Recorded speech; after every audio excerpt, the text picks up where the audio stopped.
All right, ladies and gentlemen, welcome back into the Air Raid Hour. Apologies for the technical glitches that just occurred. And by technical glitches, I mean when I was leaving the stream to try to fix my Wi-Fi, I accidentally ended our broadcast.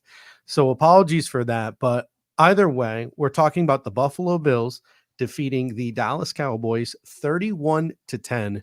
Dave, you just gave your biggest takeaway, and you talked about how your biggest takeaway was Joe Brady's willingness to call the run and go back to the run time and time again in order to find a different way to win this football game for the Buffalo Bills. Then we read off some of the comments and some of the takeaways that other people had in the comment section as they start to gather back into the show here. And people in the comment section were echoing some very similar thoughts. Buffalo Bills dominating, controlling the line of scrimmage, the Buffalo Bills' willingness to run the football, the Bills' aggressiveness, the Bills' bullying attitude. It's something that we haven't seen from this football team in a very, very long time. We've always won over the last couple of years, or we have won, over the last couple of years, but it's not exactly like we've bullied people the way we bullied the Dallas Cowboys last night. My biggest takeaway, and it's taken 3 or 4 years, but I think that fans are really starting to see the vision that Sean McDermott had for this Buffalo Bills offense. A team that, if needed, can win with the ball not in Josh Allen's hands. A team that, if needed, can run the ball at will on their opponents. A team that can dominate time of possession and keep other teams' offenses off the field. We have an all-world quarterback. This offense is predicated and should be predicated around our all-world quarterback. However, when the situation calls for it, they need this tool in their toolbox, and I think they finally found it. Yeah, and that's exactly kind of like the point now, right? Is that the Bills are proving that they can win in a different style offensively each and every week, right? Whether it's Mhm. the Eagles, where you go in and you are pretty balanced, right? And you commit to the run and you're pretty balanced in that game, where it's the Chiefs, where you're pretty balanced in that game. When you have other games like the Miami Dolphins game, where you go all out with the passing attack, whereas contrasting with this game, you go and you Mhm. really focus on the run. So I would say that it is a very promising situation for the Bills to know that you can go in, and when you get hopefully into the AFC playoffs and you play these different types of teams, like, you can adjust and dictate however you want based on the matchup, because whether you have to come out and air it out Mhm. 40 to 50 times, you can do that. Whether you come out and you want to hand the ball off to James Cook 20, 25 times, Mhm. you can do that as well. And to be honest, this really wouldn't be possible without just the market Mhm. improvement of the front five up there, right? The Yep. offensive line. So I know we're going to get to the offense here in a second, but Mhm. none of this is possible without them playing top-notch football. Yeah, the offensive line, it seems like the Buffalo Bills have finally found the right combination. And I also have that in my notes as well. Like, the issue we have here is the Buffalo Bills finally put on this performance that we've all been waiting for. We're starting to, like Mhm. I said, to see Sean McDermott's vision, but why did it take so long? The reason why I think a lot of fans have been at McDermott's throat over the last couple of years is like, why did it take you 3-4 years to figure this out? Like, we've seen Sean McDermott come into conflict with guys like Brian Dable and Bobby Johnson, the previous offensive line coach. We've seen a lot of misfires along the offensive line from McDermott and Brandon Beane, from drafting Cody Ford to signing guys like Brian Winters, Quentin Spain, Greg Van Roten, trading away a guy like Wyatt Teller. Aaron Cromer was brought in. It took him a year and a half to figure it out. Maybe his issue was meshing with Ken Dorsey, but now it seems like the combination of the 5 guys we have up front, Aaron Cromer establishing what he wants to establish, and then Joe Brady calling the plays off of that, it Mhm. finally seems like it's all coming together 3.5 years later. So finally, the Buffalo Bills have it figured out. But man, what they did to the Dallas Cowboys, that would have been really nice while playing with a lead in the fourth quarter in some of these games in the playoffs the last couple of years. It would have been cool if we would have had that to go to against the Cincinnati Bengals in those conditions last year. So the disappointing thing is we didn't have these things in years previous, but it is nice to finally have it now. Yeah, absolutely. And I think, look, it's a shame kind of, and again, we're harping on this a lot, but you look across the AFC, stat was really interesting that someone put out yesterday, I believe. I can't remember who it was that put it out, but they were saying there was only 4 quarterbacks in the AFC that have started all the games for their teams this year. It was Josh Allen, Patrick Mahomes, Russell Wilson, and I can't remember the fourth one off the top of my head, but it like guys are dropping like flies in the AFC. Justin Herbert, Joe Burrow, other guys are injured. I think Lamar Jackson was the other one. But this is a prime opportunity for the Bills in a year where, and really for the foreseeable future, the AFC is going to be loaded with quarterback talent. To have a couple of these guys, and I don't wish injury on any of them, but have a couple of these guys not being in the mix this year in the playoffs, like it's a golden opportunity for the Bills ahead of them. And so, especially with the way they're balanced right now on their offense. It is about getting hot at the right time. That's 95% of the battle, I feel like, when it comes to winning the Super Bowl. The Buffalo Bills, again, still 3 games to play, are getting hot at the right time, and it's just going to sting because you mentioned all the other factors around the Buffalo Bills. It will sting so bad if we have this train absolutely humming and the Buffalo Bills don't even get the opportunity because they can't make it to the postseason. Well, so it I can be will say very, this. very, very painful if we can't win this out and get into the postseason. I will say this though, if we are humming Mhm. that well, and we're gonna win out, right? And in which case, it's like Yeah. almost impossible scenario Yeah. for the Bills to not make the playoffs if they do win out. Mhm. So if they're really humming that well, then I think that will be okay. Then we will find something else to complain about, like the fact that the Buffalo Bills' slow start cost us some home games, and we're much better this season at home than on the road. We'll find something to complain We'll about. Don't find worry. something. Yeah, we'll find something. I really like this comment from Renaissance Man before we get into the Buffalo Bills offense. He says, "When was the last time we thoroughly dominated the trenches on both sides of the ball? Can't wait until the defenders start coming down to stop the run and Josh torches them over the top." So we didn't see the fruits of that this week because the Buffalo Bills were able to run and keep running. But maybe in the following weeks, we start to see that deep ball come back, things opening up for Gabriel Davis and Stephon Diggs on the boundary because of the way the Buffalo Bills were able to run the football in this game. We're going to get to the offense in a moment. All right. Before we do, just a quick word here from the guys over at the Cover One Buffalo podcast on how you can best support us here at Cover One. Many people ask us the best way to support us here at Cover One, and that is to sign up to become a Cover One Pass member. That contribution helps give us the access to all the data and information we use to create the content that you love. And I think most importantly, brings you into our community of insiders. It's a great community based on Slack. I know a lot of people don't want to be on social media anymore or be in on those conversations. We bring all of it to you right in our great community of educated fans. And most importantly, you get access to our content creators. Even better than that, everybody loves merch. You get awesome t-shirts, a cool decal, and a letter from the Cover One team signed directly to you. All for $60. That gets you the entire season, next year's free agency and draft. $60. Click the link in the description. Cover One Insider. Become one today. And thank you guys so much for putting up with our technical difficulties earlier in the show. I think we got most people back now. So if you guys could help us out, smash that like button. We would really appreciate that. On to the Buffalo Bills offense now. Let's start with James Kamara McCaffrey Cook. We got to have this conversation to start the show. 179 rushing yards, 42 receiving yards, 7.2 yards per carry, which on 25 carries is an astronomical yard per carry number. He had 2 touchdowns, one in the air, one on the ground.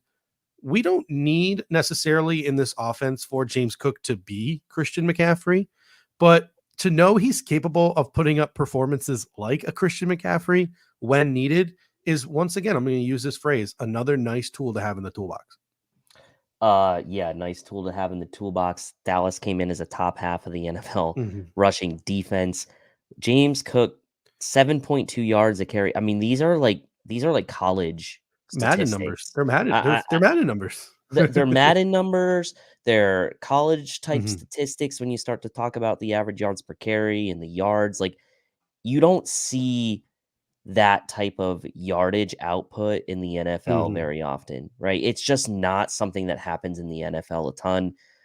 100 yards is kind of the benchmark in the NFL for a running back when it comes to like Mhm. a really nice game. And to be honest, like those types of games aren't as common anyway in the NFL these days, with as much as the league has kind of shifted towards a more pass heavy approach, as Mhm. well as shifted towards more teams that kind of have their quarterbacks running the ball as well. So for a guy like James Cook to come into this game, 179 yards, spelled appropriately by Ty Johnson when needed, prove Mhm. that he could carry the load, right? Prove that he Yeah. could be a 25 carry guy when called upon. Now, I don't think Mhm. he's going to be a 25 carry guy every week. No. Don't get me wrong, but Yeah.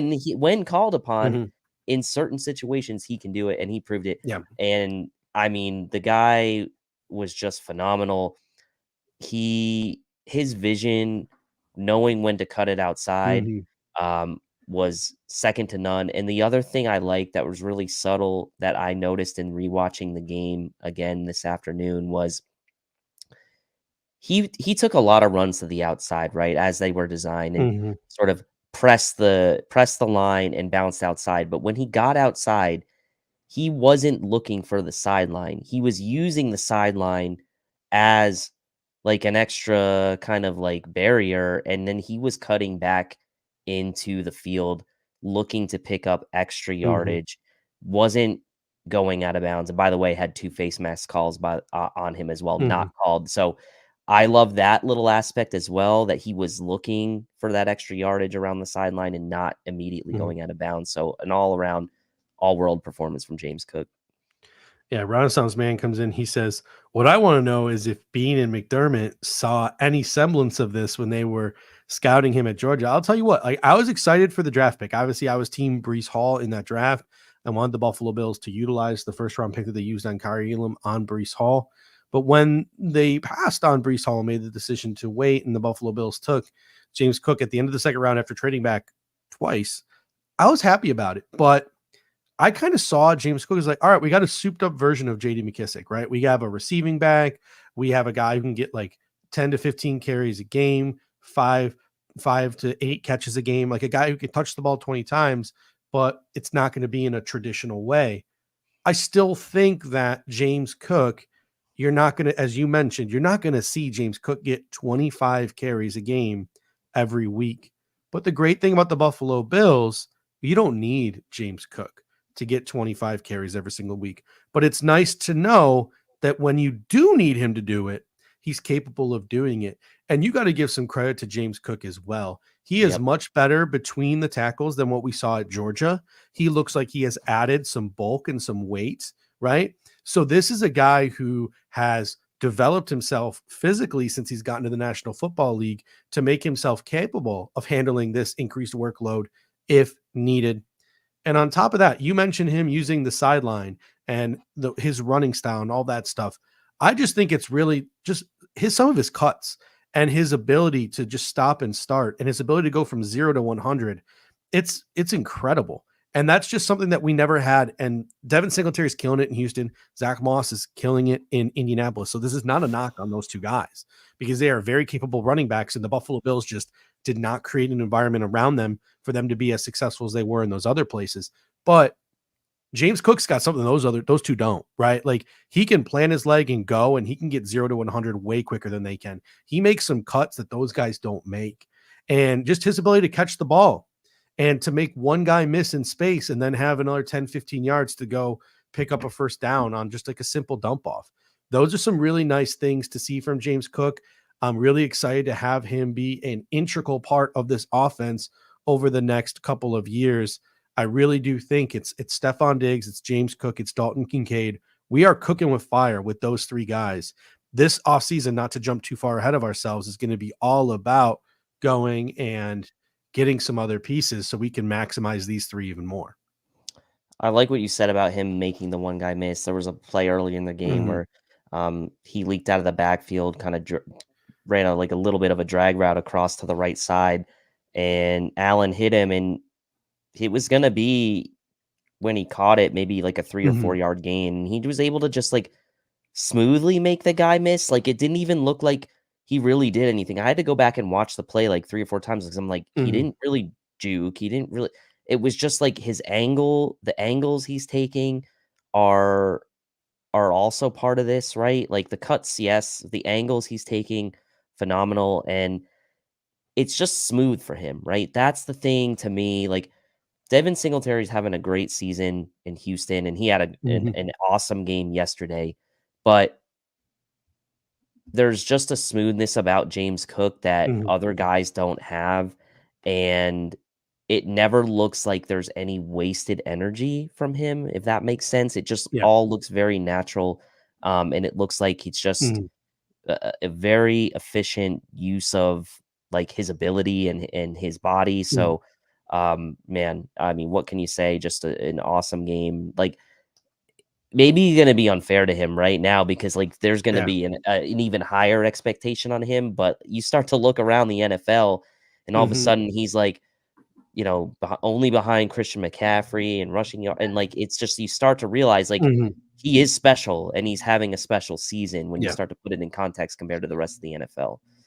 Let's talk now about the offensive line, and some of the statistics I'm about to read off sort of maybe water down or take away from the day that James Cook had. And I don't want to make it sound like these statistics do that too much, because James Cook still had to go out there and he had to make those cuts. He had to make those visions. He had to run as hard as he did in order to be successful. But he had a lot of help from his offensive line in this football game. James Cook was contacted behind the line of scrimmage on 1 of his 25 carries in this football game. He averaged 4.2 yards per carry before a defender touched him, before first contact. He is only the 3rd player in the league to do this on 25 plus carries over the last 2 seasons.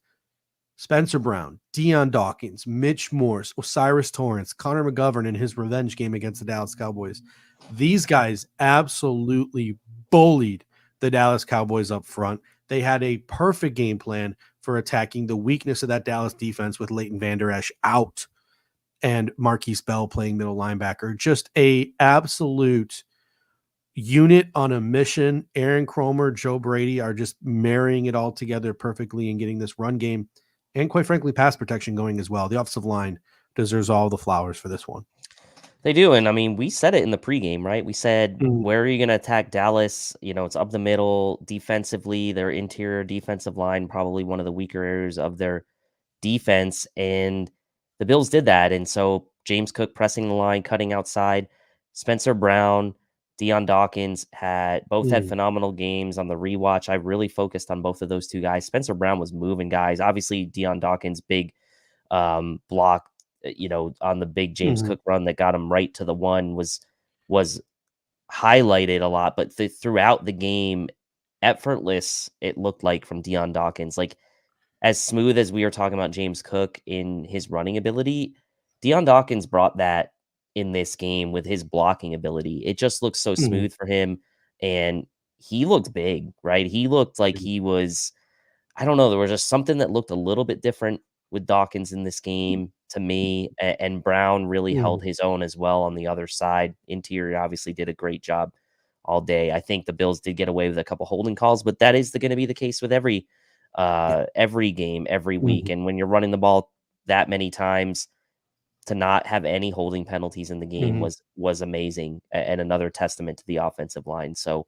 really just a phenomenal job. And it's not the most exciting thing necessarily to talk about, but it's really important for the Bills to have this offensive line right. And it looks like they finally have a unit that they can really excel with. Yeah, you got Walter S. coming in saying Ty Johnson's a pretty exciting player. I'd like to see a little bit more 22 personnel going forward because Ty has good hands as well. And yeah, let's talk about Joe Brady now a little bit. He used some pony packages, putting Ty Johnson on the field with James Cook. Joe Brady continues to make motion a big part of this offense. We already talked at the top of the show about his willingness to run and then keep running, which takes him guts. It takes guts to do that with a quarterback like Josh Allen, 17, only giving him 15 passes an entire football game. He's been convincing Josh to hit the easy button, right? He's the one, or at least he was part of the coaching staff that pinpointed Dallas's weakness in Marquise Bell and Damone Clark. They attacked Bell on the ground. They attacked Clark through the air to great success throughout this entire football game. And Sean McDermott said today, Joe Brady just brings a different energy. He said a different energy more than anything is the biggest impact that Joe Brady has had on this Buffalo Bills offense. What are your thoughts on Joe Brady and some of the stuff that he's been implementing over the past couple of weeks? Well, we talked about, the first couple games with Joe Brady, the Bills 30 plus points. The Bills continued commitment to the run game in the 4 games now with Joe Brady at the helm. The Bills are, obviously this game outsized, but 4 games, not a huge sample size, but 172 rushing yards per game with Joe Brady at the helm compared to 121 yards per game in the games prior. So obviously a focus on the running game. And by the way, 3 of those games, the Eagles came into that game. The Bills going into that Eagles game, the Eagles were the number 1 rush defense at that time.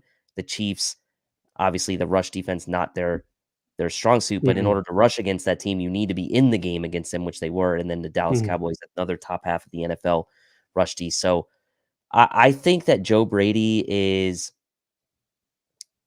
pretty much saying, like, I don't really care who gets the ball. I don't really care what it takes. I'm going to just game plan to what I think is the best scheme I can come up with to attack the defense I'm playing.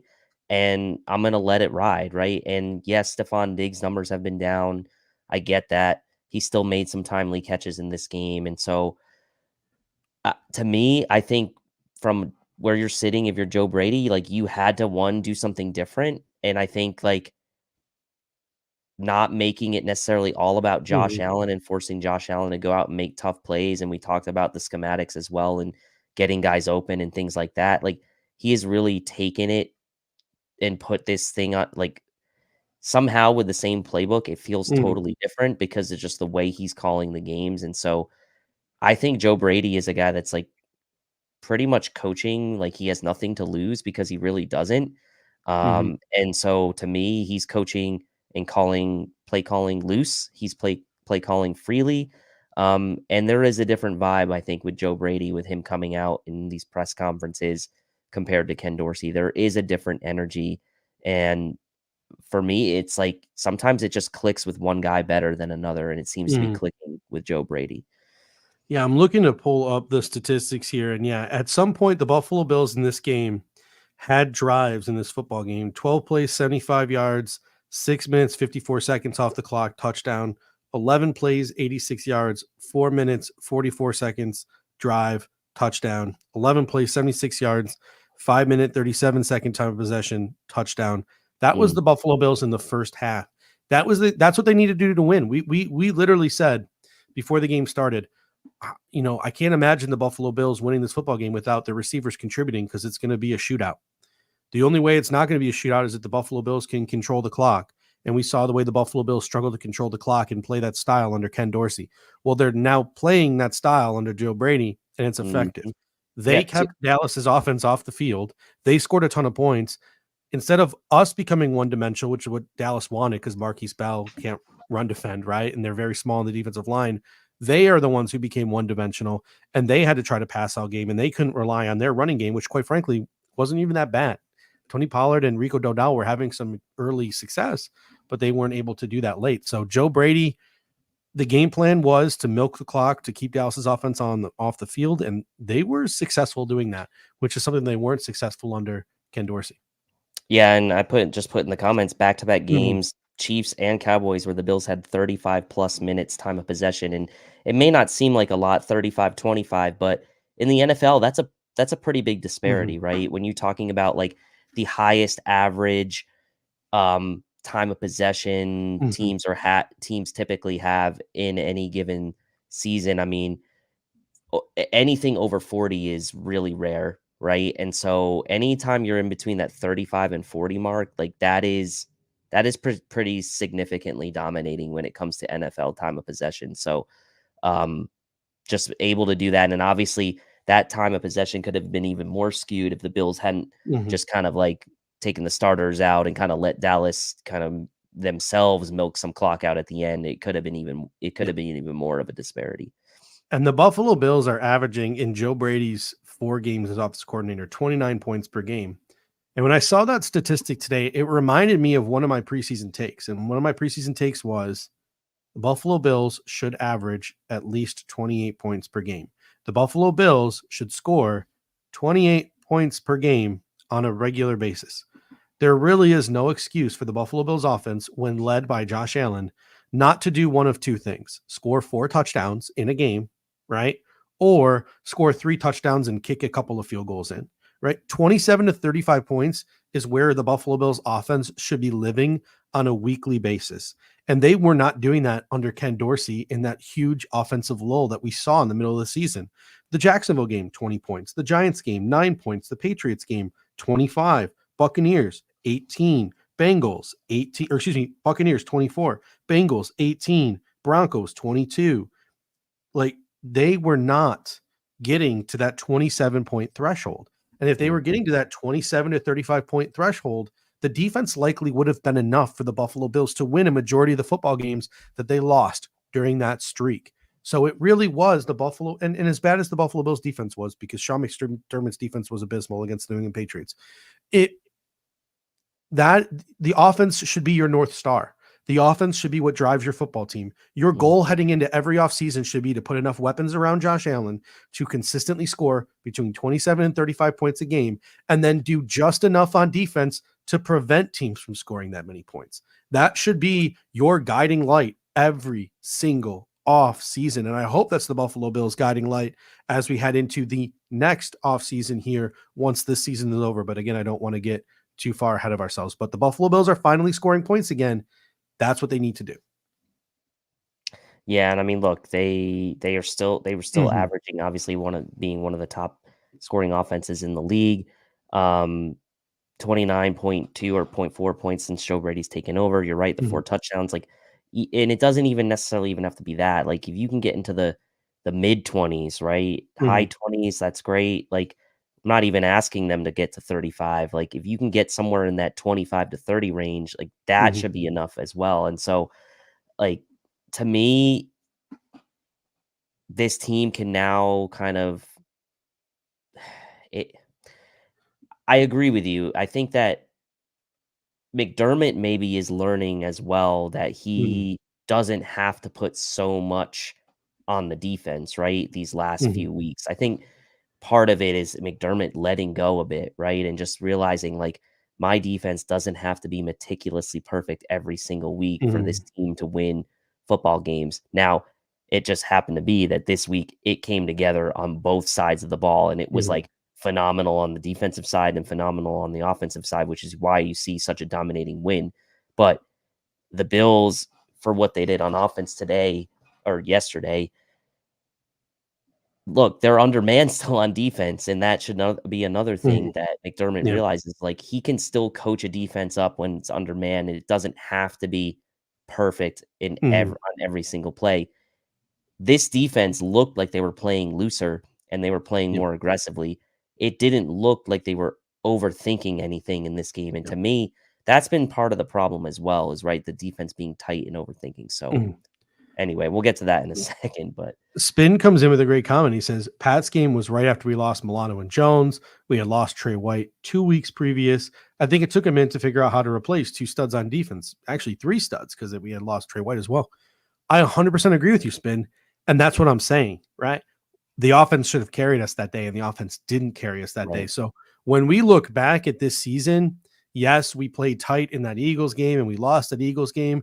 That's on McDermott. Yes, we played tight in that Broncos game. We shouldn't have had 12 men on the field. That's likely on McDermott. But again, when we look back at this season, we're going to look at Ken Dorsey as probably the reason why the Buffalo Bills didn't have the success they wanted to have in the regular season, because of that offensive lull in the middle of the season. Made it very difficult to withstand those defensive injuries, didn't carry us through as that defense was trying to figure it out. And thankfully, it looks like the defense has figured it out, and we're going to talk about that defense in just a little bit. But a couple more topics here on the offense. Let's start with Josh Allen.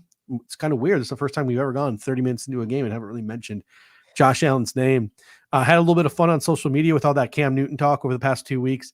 I tweeted out Josh Allen, elite game manager. And that's exactly what he was in the football game. He made a comment post game to Fox Sports, or it might have been his post game presser.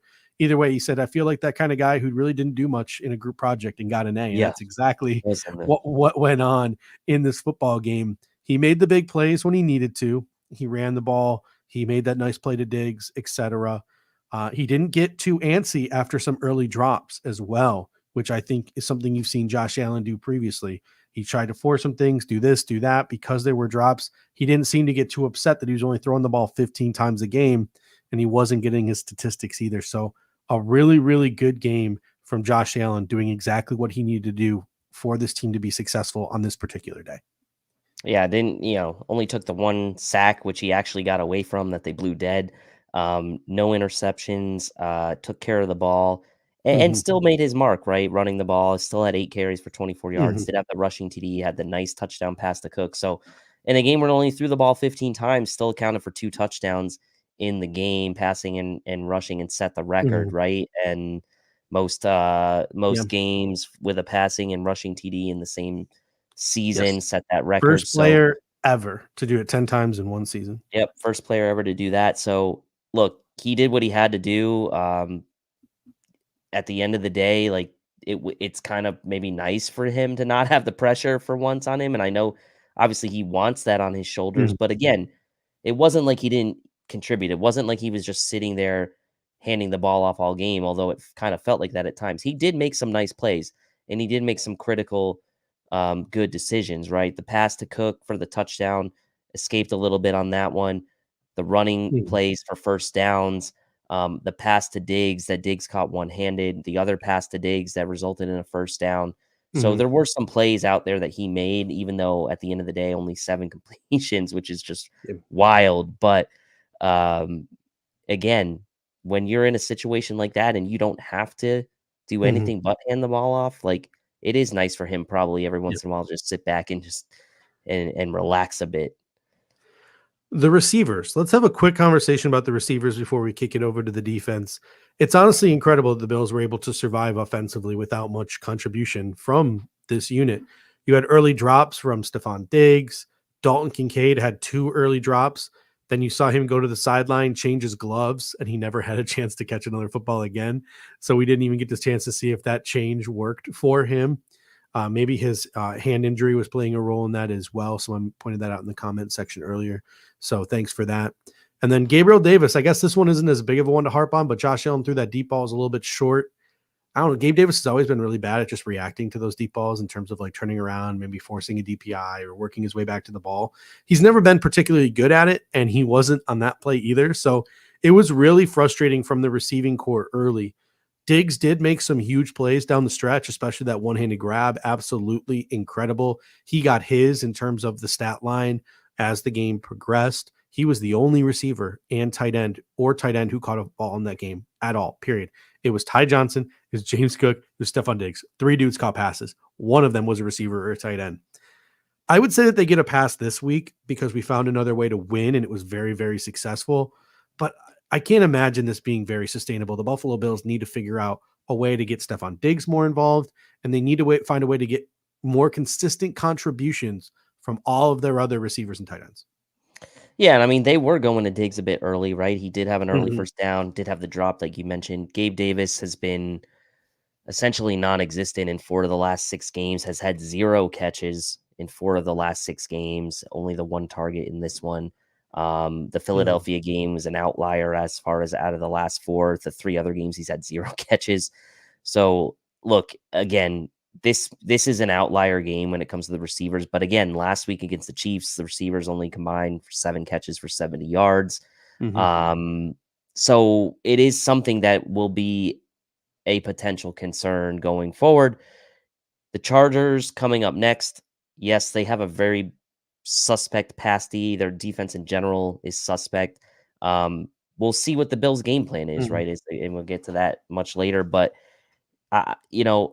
I guess until it becomes a problem, I guess it's not a huge problem. True. Because if you go back to, the Eagles game, obviously the receivers were big in that one. Diggs with the touchdown, Davis with over 100. But Chiefs game, Chiefs a great pass defense. Bills had to find another ways. We thought the tight ends would be the focus there. And obviously in this game, it was all about the running game. So it might just be that it's just these last bunch of games, it's been like that. But Mhm. yeah, will be interesting to see if Joe Brady has a game here upcoming. Maybe the Chargers is a good Yeah. opportunity to kind of get the wide receivers going a bit. All right, last thing on the offense, an injury update. Ty Johnson took a pretty nasty lick to the shoulder. I thought he might have had like an AC joint sprain, a separated shoulder, a collarbone issue. He came back into the game, but now there's some concern that he might miss some time. If Ty Johnson, who's been playing very well, does miss some time, we could finally see playoff Lenny in the Buffalo Bills uniform in a regular season game. Yeah, playoff stretch Lenny, right? Yeah, playoff. There we go. Playoff stretch Lenny. Playoff stretch Lenny or home stretch Lenny. Yeah. Yeah. I mean, people have been asking for Lenny since the Bills signed him, to be honest, but it didn't really make a ton of sense, I guess, with the way that Ty Johnson had been playing. Joe Brady, I think, pressing the right buttons there, having Ty Johnson kind of be the true complement to James Cook, stylistically more similar to James Cook, right? If that's what he's going for. And obviously Latavius coming in for the short yardage, getting that early touchdown. So look, we'll see what happens. I think playoff Lenny's skill set is pretty wide, right? He's a Yeah. pretty good pass catcher. He's a power guy as well. Like he can do a little bit of everything.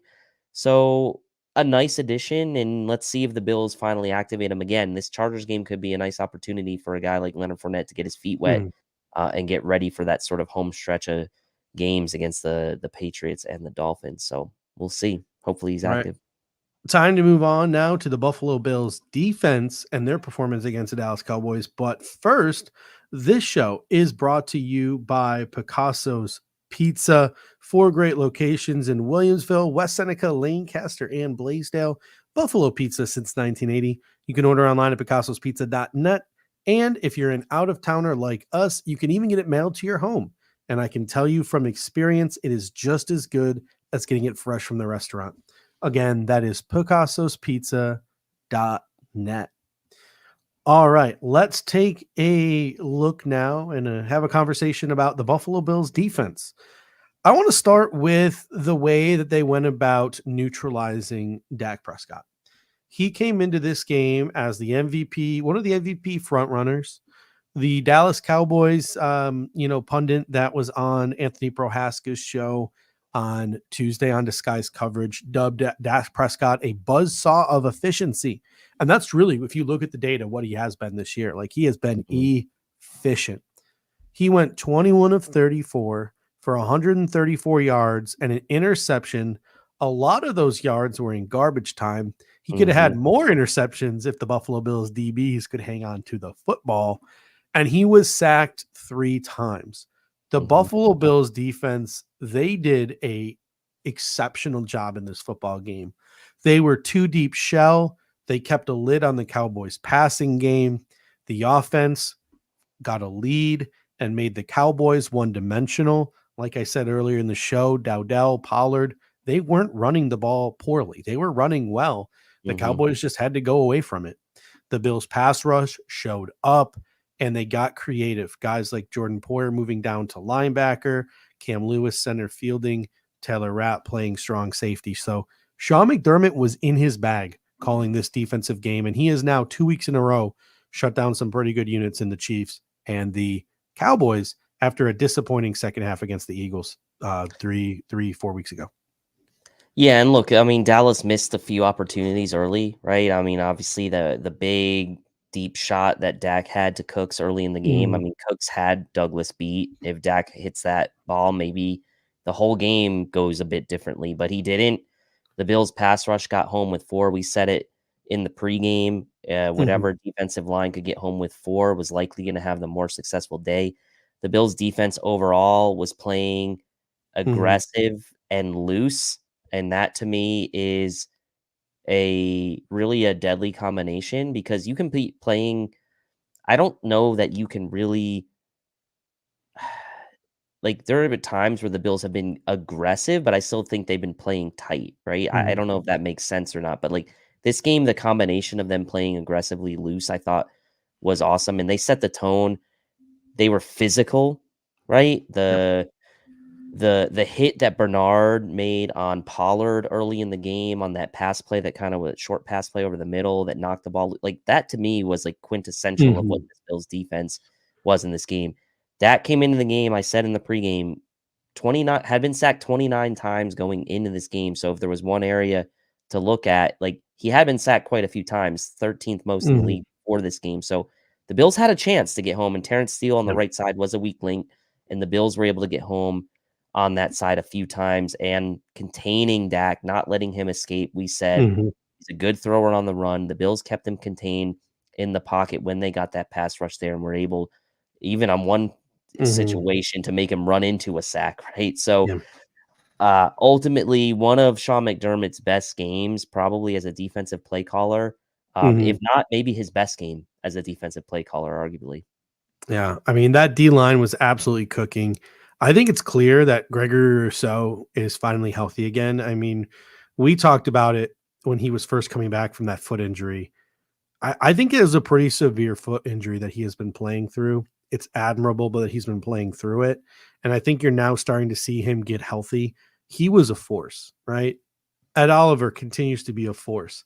Leonard Floyd might be one of the best free agent signings of any player at any position this entire offseason. He's been absolutely cooking. The way Rousseau and Floyd and Oliver were all playing off of each other was incredible, right? There's no AJ Epinesa in this game. You got contributions from Jordan Phillips until he got hurt, and we'll talk about Jordan Phillips in a little bit. I thought Shaq Lawson, again, how nice is it, right? To have a guy who barely plays in Shaq Lawson, but when you need him, and you put him and you insert him into a football game, the dude just brings energy and makes an impact. So Yep. really nice to have Shaq Lawson. That whole defensive line was absolutely cooking. And to your point too, I just want to hammer it home. The physicality and the aggressiveness with which they played. Jordan Poyer, Teron Johnson were making plays from the secondary as well. Christian Benford, Cam Lewis. It was a full-on team effort. I hadn't seen the Buffalo Bills running and hitting like that in a very, very long time. I Jim mean, Schwartz, maybe. Jim Schwartz might be the last time we saw the Bills run and hit like that. I mean, I don't disagree. I think that Mhm. the Bills under Leslie Frazier in this Sean McDermott era really have been about sound fundamentals, everyone doing their part, rallying to the football, solid zone coverage. Like it hasn't been necessarily the most physical defense, right? It's been a lot about timeliness. Um, it's been a lot about guys being in the right position, and that's great. Mhm.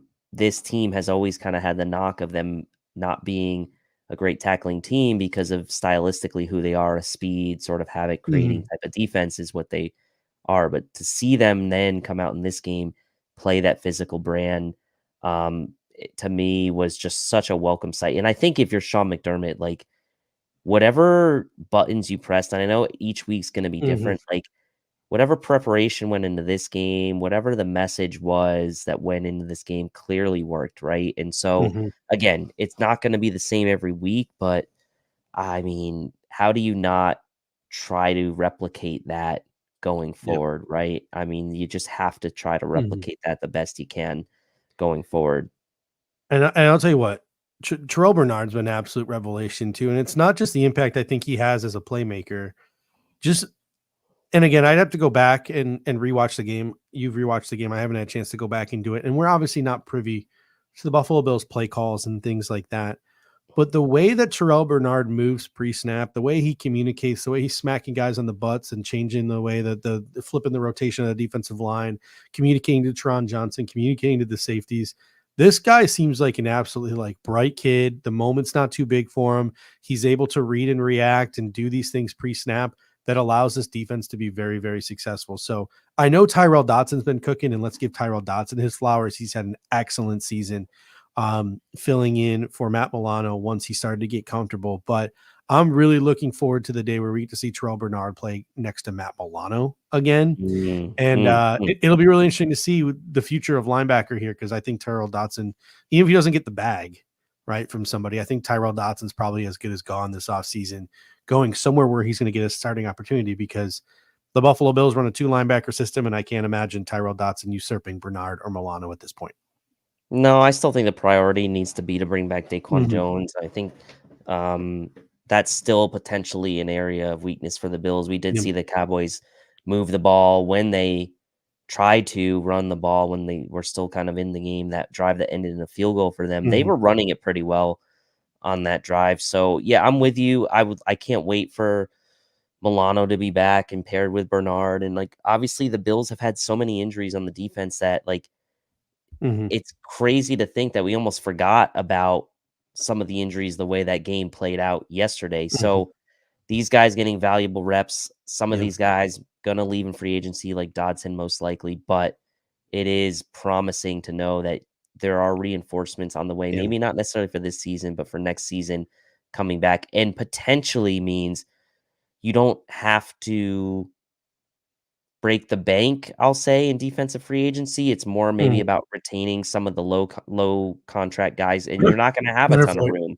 room. Leonard Yeah, Floyd. Leonard Floyd would probably be the one guy Yeah. I would be willing to kinda, like, shell out dollars to in the Yeah. defensive free agency, but And that's the thing too. Like you're looking like how can we ball in a budget this offseason, right? Can we get Shaq Lawson back for cheap, and then can Shaq Lawson fill the AJ Epinesa role so we don't have to pay AJ Epinesa 9 million AAV, right? That's something you look forward to in the future. You look at the way Taylor Rapp and Cam Lewis play over the next couple of weeks. Can they come in and be safeties, starting safeties or rotational safeties for this defense in 2024? Can they make Jordan Poyer expendable so you can save the money and get the cap relief from releasing him, right? So could mm, Taylor Rapp or Cam Lewis be a starting safety next year, along with obviously, hopefully, some draft picks reinforcing them, and you save that money from Jordan Poyer? Because again, not to get too far ahead of ourselves, but the Buffalo Bills are going to have some difficult decisions to make, and they're going to be balling on a budget this offseason. So getting a chance to see some of these depth players, they could be starters for this football team next year, right? Maybe Kingsley Jonathan eventually gets some run over the course of the next couple of weeks. Who knows? It'll be interesting to see how he can contribute as well. One injury update is Jordan Phillips. He had wrist surgery today, could be out multiple weeks.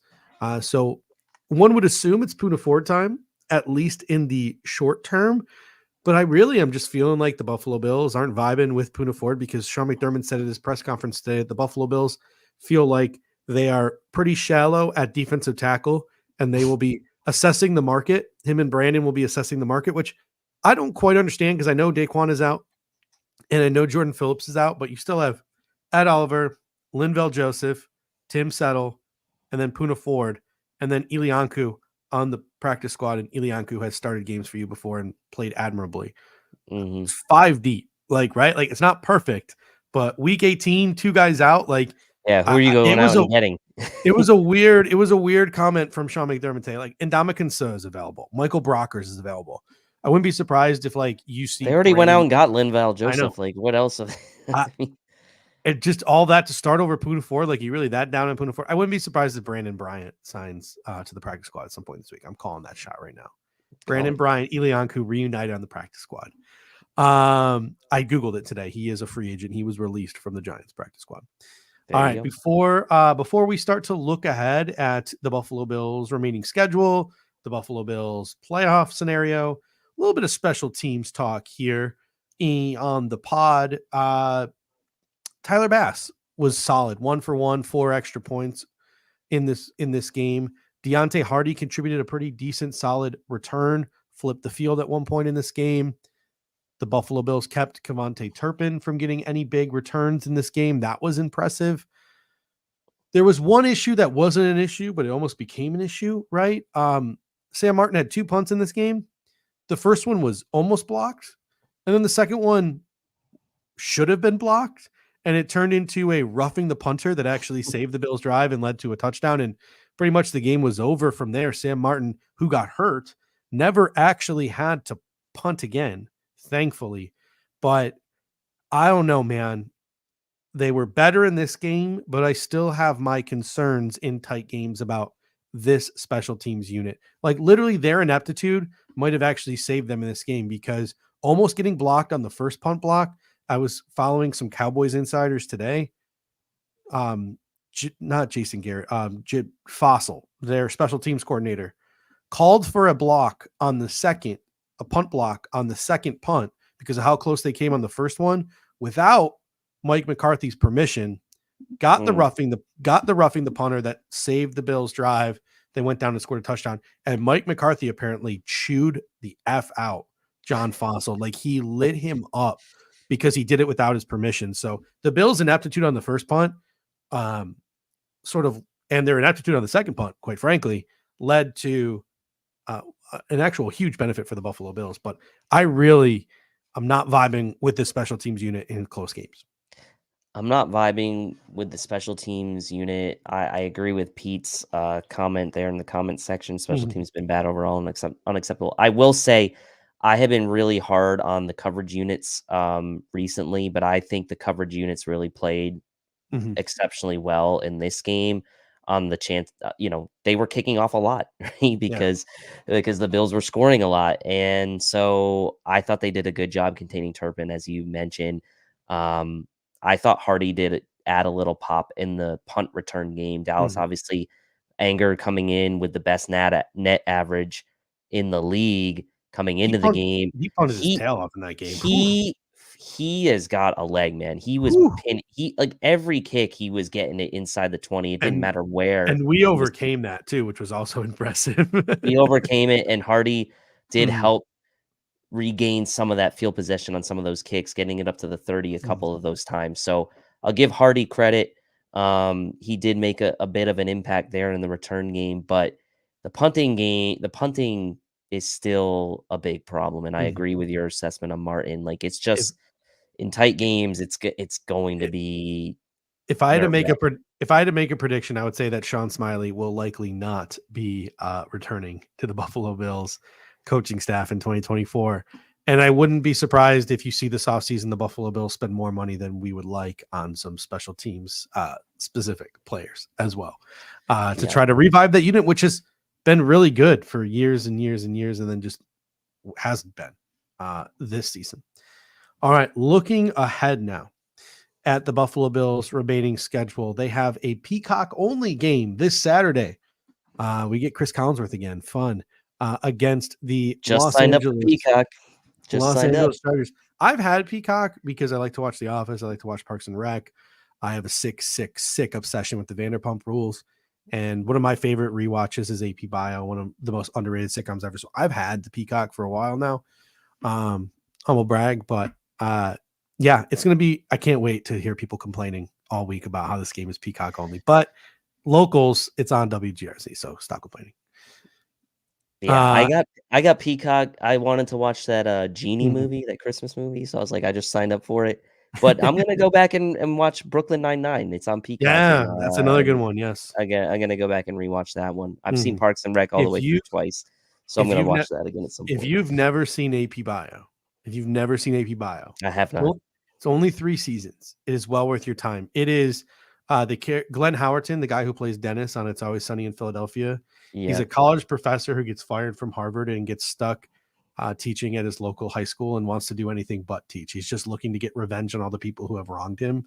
It is quite possibly one of the most underrated comedies of all time. Love it. But it is literally just Glenn Howerton being Dennis in a different setting. It's quite fun. It's quite a good watch. But anyway, let's talk about the Buffalo Bills and their playoff pictures before we get into the Los Angeles Chargers. It's actually possible for the Buffalo Bills to clinch a playoff spot before Week 18 when they play the Miami Dolphins. And thank you to Thad Brown for figuring this out. Sometimes the worst person you know has a good tweet. All right. If the Buffalo Bills win the next 2 games, and in Week 16, Cleveland beats Houston, Pittsburgh beats Cincinnati, and New England beats Denver, and then in Week 17, Tennessee beats Houston, Seattle beats Pittsburgh, and Kansas City beats Cincinnati, all things that could happen realistically. Do the stars have to align for all those things to happen? Sure.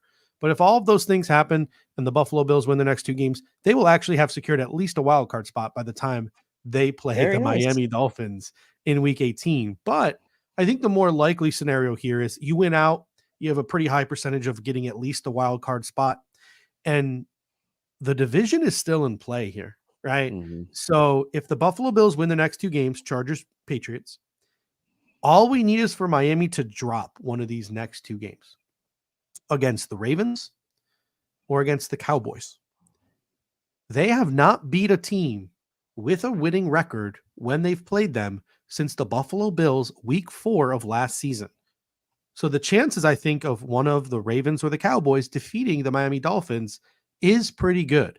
And if the Bills win out and the Bills win the next 2 games and Miami drops one of their next 2 games against 2 very good teams, the Buffalo Bills will be playing for the division week 18 in Miami. Yeah, and I mean, ultimately, what's nice about the situation is like, okay, the Miami Dolphins are 2 games up technically on the Bills in the win column. However, because they beat the Dolphins back in whatever it was, even if they go into that week 18 game a game behind, if they beat them, they'll have the tiebreaker on them. So, yeah, the nice thing is that they can lose. Now, Spin says if Miami loses both, we can take I'm no. going to debunk that because Yeah, they can't. It'll still be tied. If they lose, they'll have the same record as us going into the game, Yep. which means we still have to beat them. So correct. Yeah. So it's however a nice. You shake it, the Bills have to beat the Miami Dolphins. Yeah, exactly. So really, that makes things a little bit easier on the Bills in a way, right? Because you don't need the Dolphins to lose 2 of these games. You just really need them to lose 1. Now you have to take care of business. If the Bills do slip up, then yes, they would need the Dolphins to lose 2 of them before the week 8. They would need them to lose both before the week 18 matchup. But this is presuming the Bills beat the Chargers and the Patriots. So a good situation, not ideal, but a good and decent situation for the Bills. And this game next week between the Cowboys and the Dolphins is going to be epic because we got Reed Parable coming in saying Finns and boys both have losing records against teams higher than 500. Here we go. The Miami Dolphins, like I said, have not beaten a team with a winning record since they beat the Buffalo Bills at week 4 of last season. They have not they have not beaten a team of substance in 2 years. The Dallas Cowboys have not beaten a team with a winning record on the road this season. So a team that can't beat anyone of substance away from home versus a team that can't beat anyone of substance, Dallas on the road in Miami, this is going to be like one of those 2 things is going to end after this game. Either Dallas is going to prove they can beat a team of substance on the road, or Miami is just going to prove they can beat a team of substance. Like one of those 2 things is going to be true come the end of next week. So that should be a really interesting game. We got Mattis Center coming in saying Chargers are going to get a lift from a coaching change. Yeah, the dead count bounce. The Giff Smith bounce though, like it was really funny. I was watching the game with my buddy and I was like, Brandon Staley's getting fired. Like he's not surviving this. So I Googled the Chargers coaching staff and I was like, I literally was going down. I'm like, well, they want to keep the coordinators in place, right? Because Brandon Staley was defensive play caller. So they're going to have a new defensive play caller on Saturday night. I was like, you're not going to want to make Kellen Moore the head coach. And I was looking at the names and I'm like, holy, there's really no experienced coaches on this staff. Like there's no former head coaches, former coordinator, like nothing. Like that was a bare bones staff. Like Pat White was on that staff, like the former West Virginia Mountaineer. And I looked at my buddy and I was like, dude, are they going to make Giff Smith the head coach? There's no way. There's no way they're going to make Giff Smith. And then sure enough, a day later, they make Giff Smith the head coach. So again, I might come back to eat my words here, but at the end of the day, a backup quarterback in Easton Stick, a backup center, a third string center, really, now that Will Clapp is out, a defense that is just in shambles in the secondary. The Buffalo Bills have no excuse. They should go into Los Angeles. I know it's East Coast to West Coast. I know it's a short week. They should go into Los Angeles. And even if the defense struggles, they should have their way on offense against that football team. I know Khalil Mack is good rushing the passer. They don't have Bosa. Like the Buffalo Bills should have their way with that team. And if they don't, we got a problem. They absolutely should have their way. Like, look, hey, you just played against Micah Parsons, so going up against Khalil Mack, okay, fine. I get that. The Chargers have some decent top end talent in Khalil Mack, and Eckler is having a down season. TBD whether Keenan Allen's back for this game. He didn't practice all week. Like it was a short week for them. He didn't practice with a heel injury. the season's really kind of lost for the Chargers. Are they going to put Keenan Allen out there in a meaningless game? I don't know. He's pretty much solidified his season as it is. So it'll be really interesting to see if they allow Kellen Moore to take the restrictor plate off of that offense too, because at this point, I think it was just personal between Brandon Staley and Austin Eckler, the lack of carries he was getting since coming back from injury. Like, I was watching that game and I'm like, they're not giving the ball to Austin Eckler. Austin Eckler is literally a glorified third down back. They were just, he also ruined one of my parlays because I just needed him to go for 25 yards rushing. He didn't do that. Like, he literally was just not being given the football. And the only time he was giving the football was just like passing dump offs. Like, it looked like there was something personal. Like, that coaching staff had something against Austin Eckler, one of the best football players in the game. So it'll be really interesting to see if that was a Brandon Staley decision, big picture, because I think Austin Eckler is an impending UFA. I don't think he signed a long-term deal there. I wonder if that came from management, from Tom Telesco. Hey, we got to find another running back because Austin Eckler is not in our future plans. I don't know what the hell was going on, but it definitely wasn't based on performance. Austin Eckler was being absolutely disrespected. It was something personal. It'll be interesting to see if Austin Eckler gets fed against the Buffalo Bills.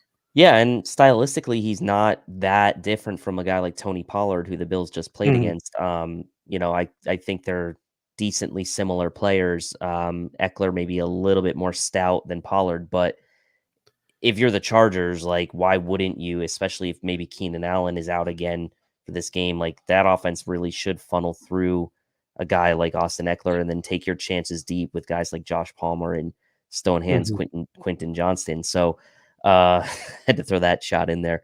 Elite non-separator. Elite non-separator. Gerald Everett, he's a name. He could do something. Donald Parham, he's tall.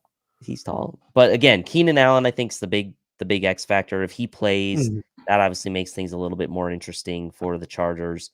And Easton Stick now with 10 days between starts. Chargers do have that advantage as well as not having to travel. So they get the 10-day rest and playing at home. So some slight advantages for the Chargers there, but the Bills clearly the better roster and the better team, playing much better right now than the Chargers after that embarrassing loss to the Raiders.